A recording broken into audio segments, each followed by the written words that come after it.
Hello दोस्तों, welcome to ASC shorthand. आज की इस वीडियो में हम रामधारी गुप्ता खंड 2 के प्रतिलेखन संख्या 16 का डिक्टेशन लेंगे। इस डिक्टेशन को हम 2 स्पीड में लेंगे, 80 वर्ड पर मिनट और 100 वर्ड पर मिनट।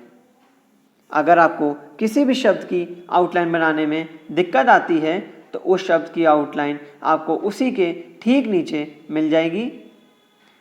80 की स्पीड में आपका डिक्टेशन चालू होगा 5 सेकंड के बाद। तब तक के लिए आप रेडी रहिए। स्टार्ट। महोदय, सामुदायिक और सामाजिक परिसंपत्तियां सृजित करना ग्रामीण गरीबों को प्रत्यक्ष तथा निरंतर लाभ पहुंचाने हेतु उनके लिए परिसंपत्तियों का निर्माण करना, मजदूरी स्तरों पर सकारात्मक प्रभाव डालना, ग्रामीण लोगों के जीवन स्तर में समग्र रूप से सुधार लाना, गरीबी की रेखा से नीचे बसर करने वाले लोग लक्षित वर्ग हैं। अनुसूचित जातियों, अनुसूचित जनजातियों और मुक्त बंधुआ मजदूरों को वरीयता दी जाती है। रोजगार के 30% अवसर महिलाओं के लिए आरक्षित हैं। केंद्र और राज्यों द्वारा 80 व 20 के अनुपात में व्यय वहन किया जाता है। केंद्रीय आवंटन देश के कुल गरीबों की तुलना में राज्य संघ शासित क्षेत्र के गरीब ग्रामीण लोगों के अनुपात के आधार पर किया जाता है। वे सभी कार्य शुरू किए जा सकते हैं जिनसे टिकाऊ उत्पादक स्वरूप की सामुदायिक परिसंपत्तियों का सृजन होता है। पंचायत समिति द्वारा परियोजना का मूल्यांकन और अनुमोदन किए जाने के पश्चात उसे अनुमोदन देने हेतु ग्राम पंचायत सक्षम है। संसाधनों का कम से कम 60% भाग मजदूरी घटक पर खर्च करना होता है। जवाहर रोजगार योजना के कार्यों के निष्पादन हेतु ठेकेदारों अथवा बिचौलियों को लगाए जाने की अनुमति नहीं है। मजदूरों को रियायती दरों पर प्रतिदिन 2 किलोग्राम खाद्यान्न दिया जाता है। 1755 पुनः गठित ब्लॉकों में मजदूरों को दिए जाने वाले खाद्यान्नों का जारी मूल्य प्रति किलोग्राम 50 पैसे कम है। जवाहर रोजगार योजना की सामान्य प्रणाली के अलावा पिछड़ेपन के आधार पर चयन किए गए 120 पिछड़े जिलों में कार्यक्रम को तेज करने के लिए 700 करोड़ रुपए आवंटित किए गए हैं।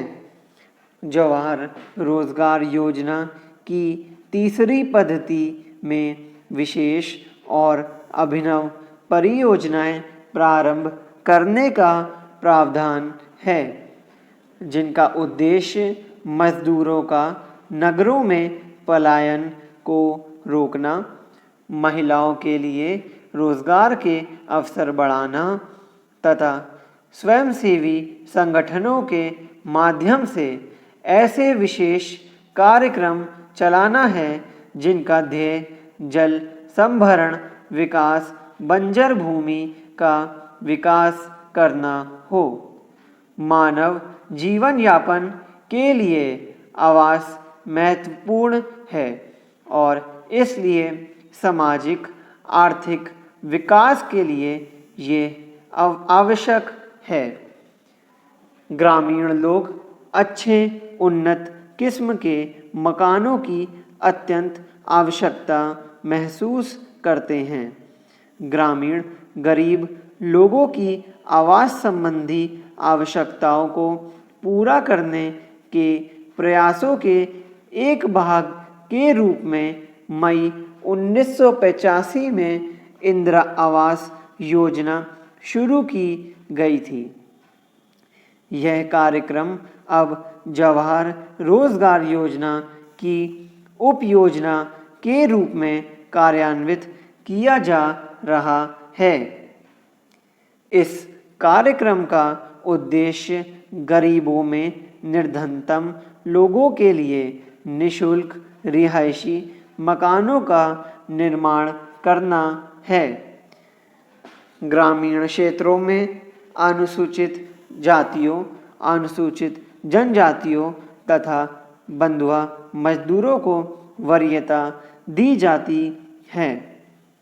जवाहर रोजगार योजना के तहत राष्ट्रीय स्तर पर 10% संसाधन इस कार्यक्रम के लिए निर्धारित किए जाते हैं। जिलों में निधियों का वितरण अनुसूचित जातियों, अनुसूचित जनजातियों तथा मुक्त बंधुआ मजदूरों की कुल ग्रामीण जनसंख्या में से इस विशेष वर्ग के गरीबों के अनुपात के अनुसार किया जाता है। मकानों का आवंटन लाभभोगी परिवार की महिला सदस्य के नाम किया जाता है। स्टॉप। दोस्तों, इसी डिक्टेशन को अब हम 100 वर्ड पर मिनट की स्पीड से लेंगे और आपका समय चालू होगा 5 सेकंड के बाद। तब तक के लिए आप रेडी रहिए। स्टार्ट। महोदय, सामुदायिक और सामाजिक परिसंपत्तियां सृजित करना ग्रामीण गरीबों को प्रत्यक्ष तथा निरंतर लाभ पहुंचाने हेतु उनके लिए परिसंपत्तियों का निर्माण करना, मजदूरी स्तरों पर सकारात्मक प्रभाव डालना, ग्रामीण लोगों के जीवन स्तर में समग्र रूप से सुधार लाना, गरीबी की रेखा से नीचे बसर करने वाले लोग लक्षित वर्ग हैं।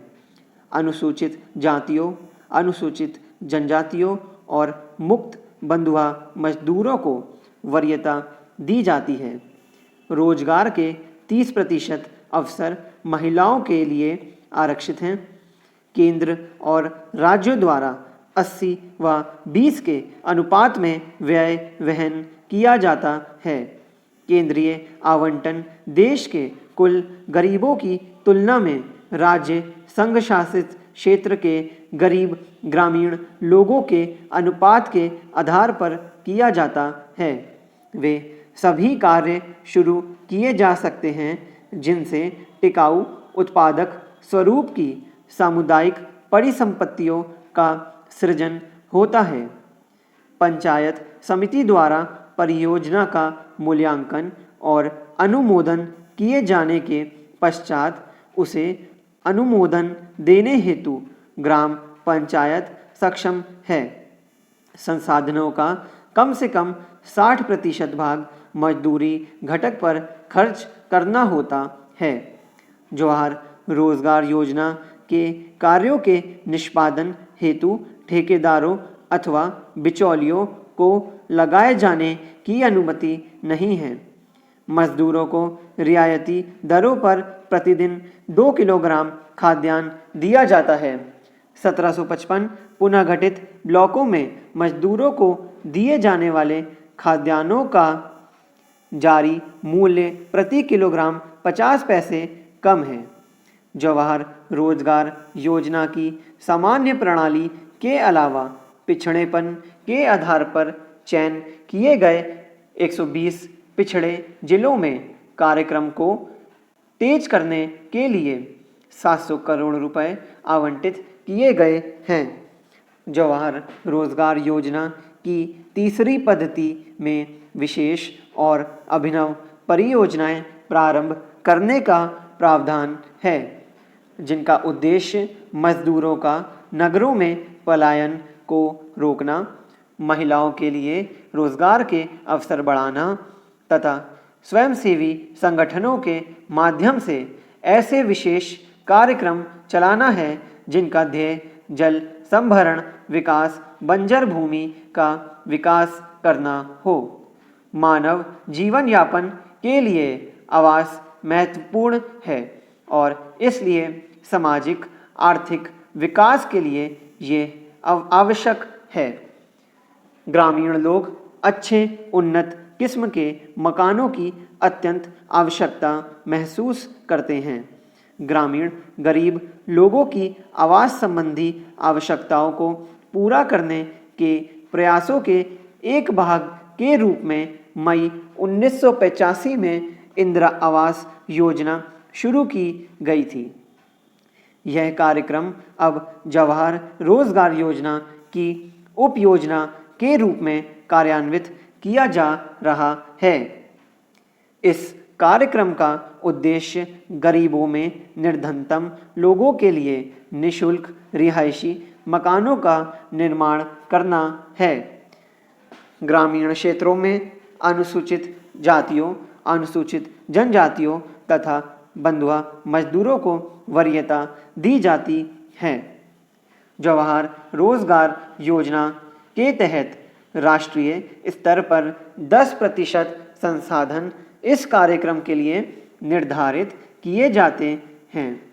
जिलों में निधियों का वितरण अनुसूचित जातियों, अनुसूचित जनजातियों तथा मुक्त बंधुआ मजदूरों की कुल ग्रामीण जनसंख्या में से इस विशेष वर्ग के गरीबों के अनुपात के अनुसार किया जाता है। मकानों का आवंटन लाभभोगी परिवार की महिला सदस्य के नाम किया जाता है। स्टॉप।